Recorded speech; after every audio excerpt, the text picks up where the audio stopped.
Hello. What more can we do to fortify our mental health? A conference just wrapped up in Pittsburgh focused on discussing key techniques and approaches. We'll talk to a mental health leader about what they learned. And as the Kelly Strayhorn Theater looks to the future, it's hosting a powerful symposium on art, culture, and ownership. Organizers are here to share more.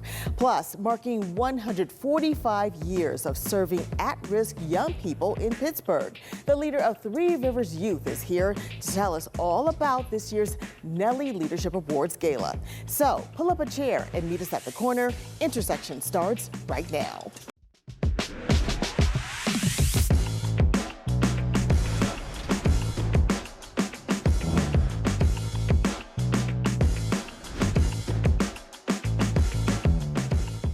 Hello, I'm Lisa Smith, the Director of Community Impact at KDKA+, and the host of Intersections.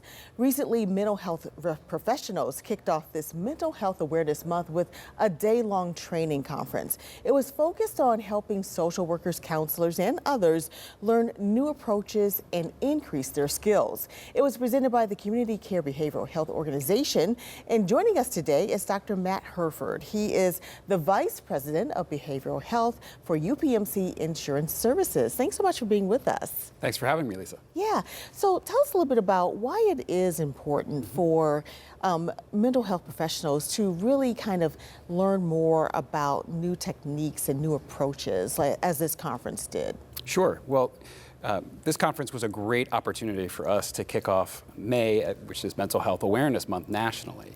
And while mental health is important every month of the year, this month in particular gives us a great opportunity to shine a light on the important role that mental health plays in people's overall health and happiness.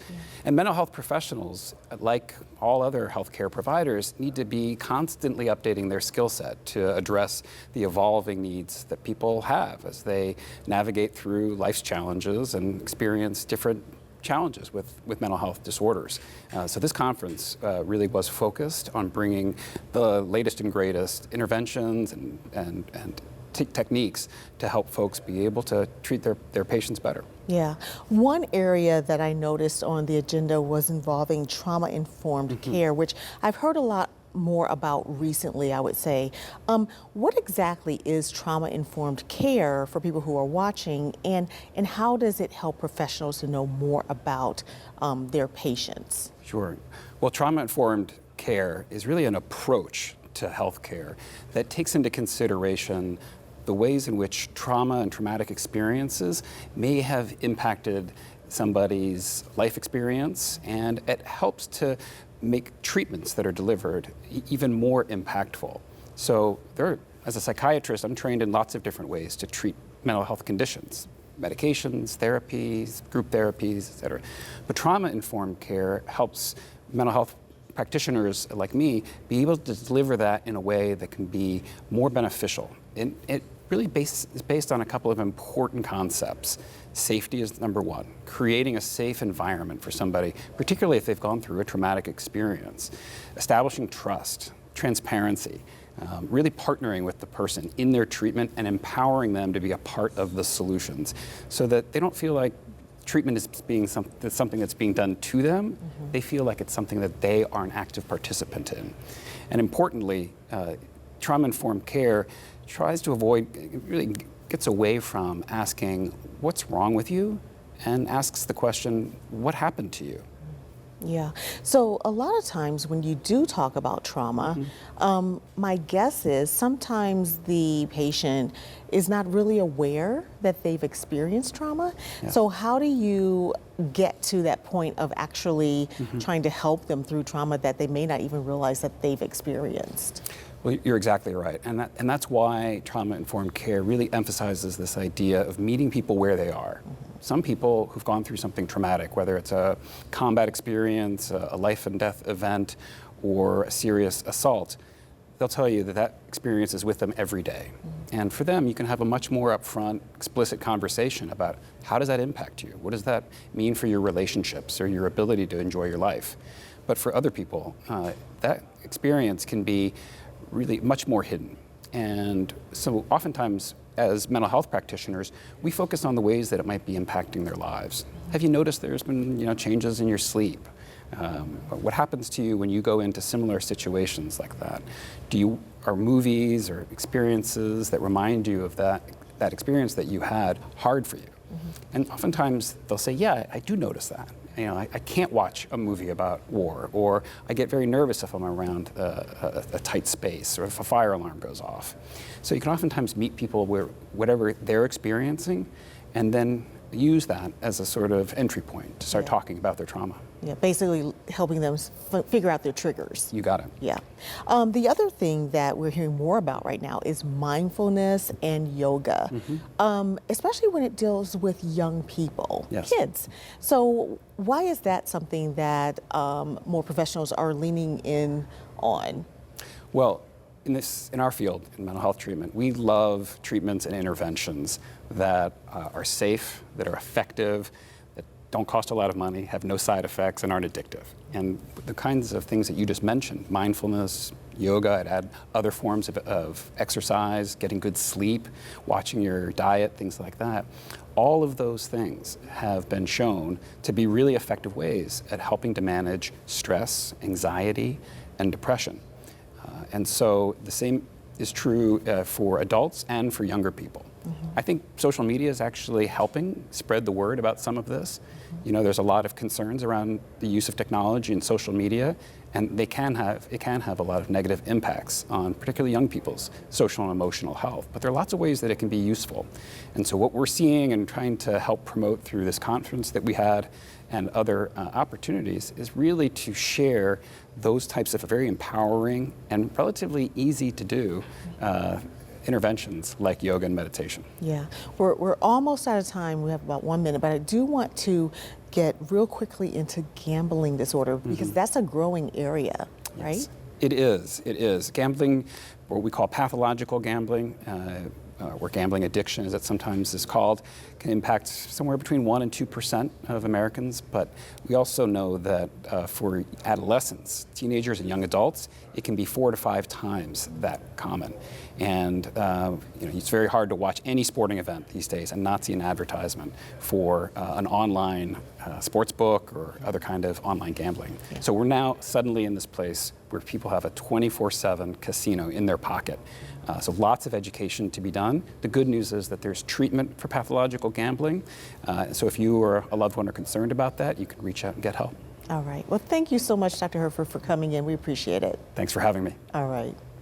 Well, coming up, we also want to let you know that if you or someone you know is struggling with mental health and needs help, they can call or text the National Suicide and Crisis Lifeline at 988.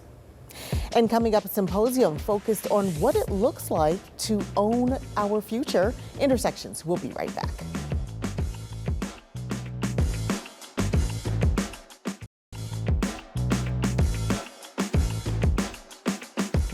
Well, the Kelly Strayhorn Theater is a multicultural arts treasure in East Liberty. And later this month, will be home to a national conversation.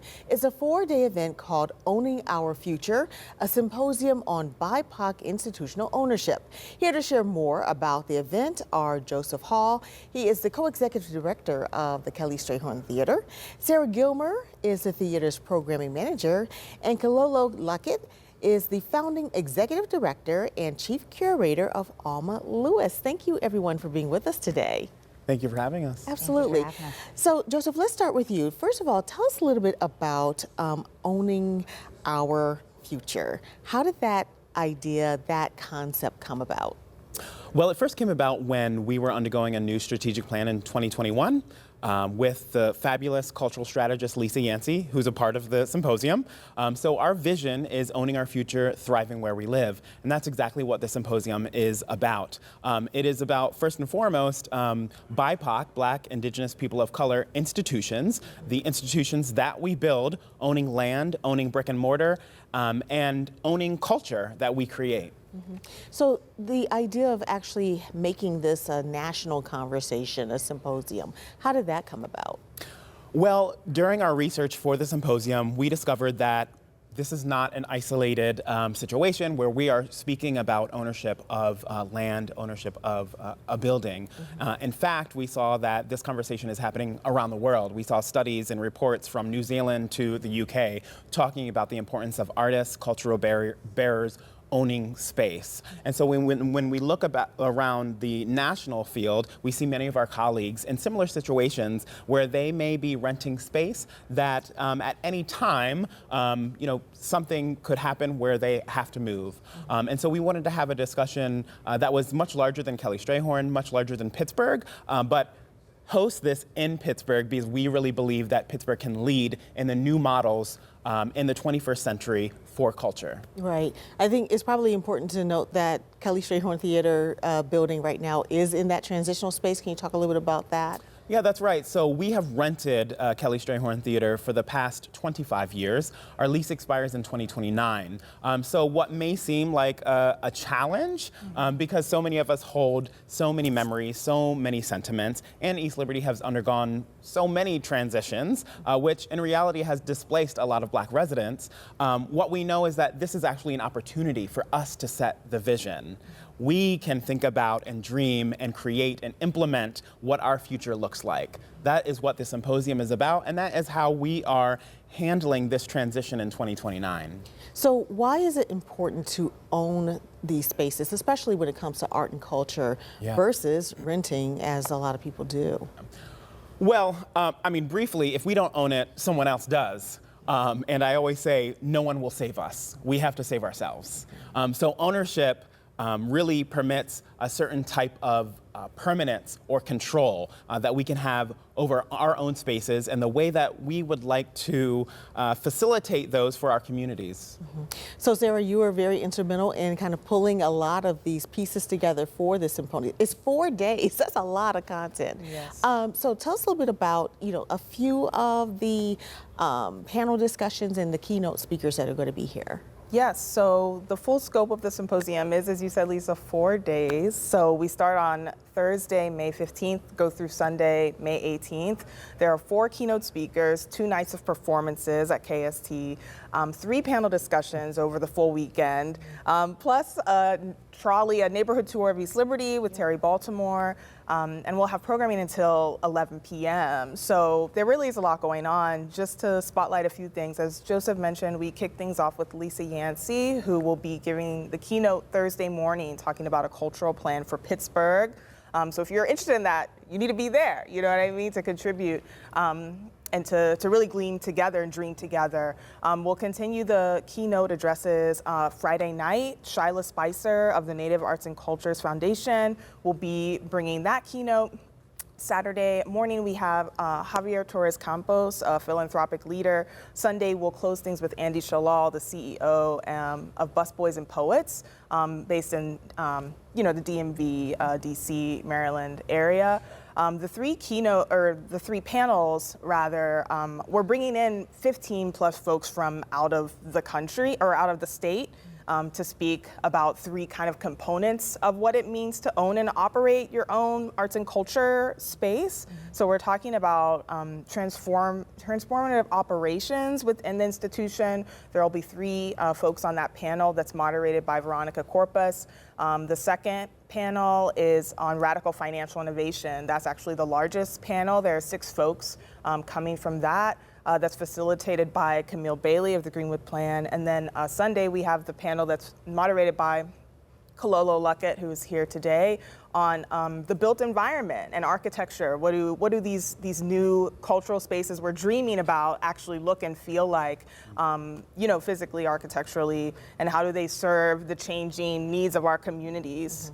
So that's a bit of the scope of the talking components. And as I said, Friday and Saturday, there's a full lineup of arts programming that we're calling Front and Center, where we're featuring institutional artists of yesterday and today. So folks who have been connected to KST for 10 plus years. So we're bringing in Sidra Bell, Dance New York, Slow Danger, that's based here, Adil Mansour will be featured, aimed by Kyle Abraham, and many more. Yeah. So let's get Kalolo in a little bit, because you know your panel discussion is envisioning the future. So what do you want in like 30 seconds? What do you want to see come to light in this discussion? Yeah, I'm really excited to be moderating this panel discussion around envisioning the future. And the three people that are coming in, they are these innovative thinkers and doers. And so they're coming across the country to show us what is possible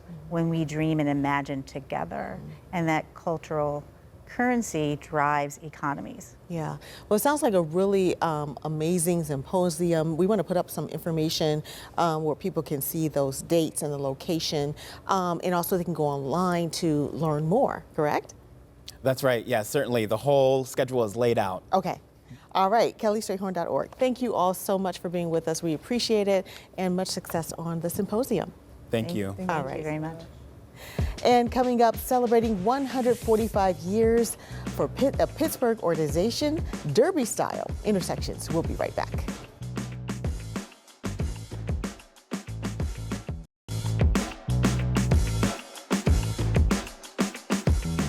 Well, for nearly a century and a half, a local organization has been dedicated to helping young children who are considered at risk. Three Rivers Youth dates back to 1880, and it continues to provide help and services to families and children. Now, their signature event is right around the corner, the Three Rivers Youth Nellie Leadership Awards Gala, and it has a Kentucky Derby flair.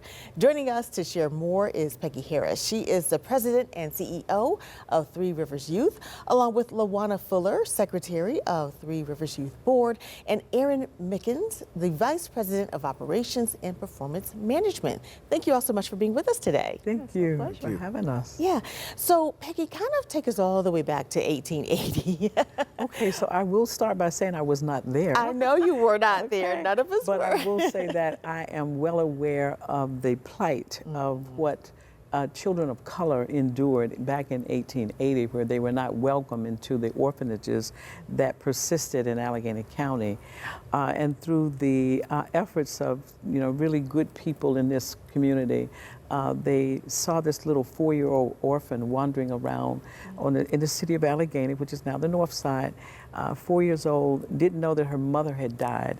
And this man took her in and was determined to find a home for this young child.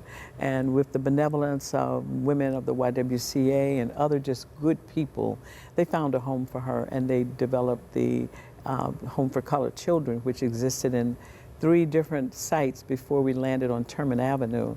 It is well known often as the Terman Avenue Home, but it started as the Home for Colored Children. And it has persisted in this country. We are the second oldest that was established that still exists in the United States, that was founded on a social platform, a social justice platform of making a home for children who could not be welcomed in other places. Yeah, that's such a story. And her name was Nellie, right? Mm-hmm. And that's kind of where the awards come from.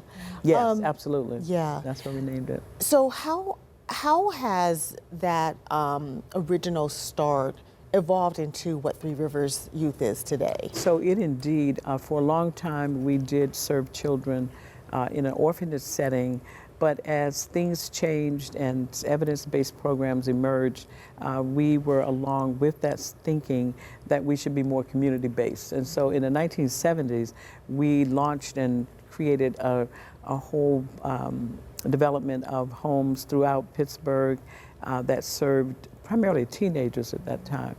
And again, as child welfare continued to evolve, we learned that perhaps that was it did not generate the best outcomes for children. And so we started to place children in community homes and foster care. And from there, we started to take a look at root cause issues and found that one of the common threads around the families, that things they were struggling with, was drug and alcohol issues and mental health issues. And so about 15, 20 years ago, we opened our programs in drug and alcohol treatment and mental health. But we'd always been focused on the family as a unit, understanding obviously that children don't exist as an entity to themselves. Right. So Aaron, talk a little bit about the operations of, you guys have a very robust operations. Tell us a little bit about how you almost kind of serve entire families. Yeah. So today, Three Rivers Youth provides a continuum of care that really encompasses 5 key programs. One being behavioral health. The other is a community health program where we operate in the jail, providing insurance services to all inmates prior to release. Then we move on to our family partnership program, which works in the home to provide and help keep those families intact, doing prevention, crisis, and non-crisis services. Then we do the foster care program, and then our last program is our drug and alcohol program, which includes diversion services operating in 3 schools. We do intervention, prevention, recovery support, case management, and then treatment services. Wow, yeah, so expansion, definitely, Yeah. Luana, the gala is coming up. We have like 1 minute to go, but this is huge, right? It's 145 years. Tell us about the gala.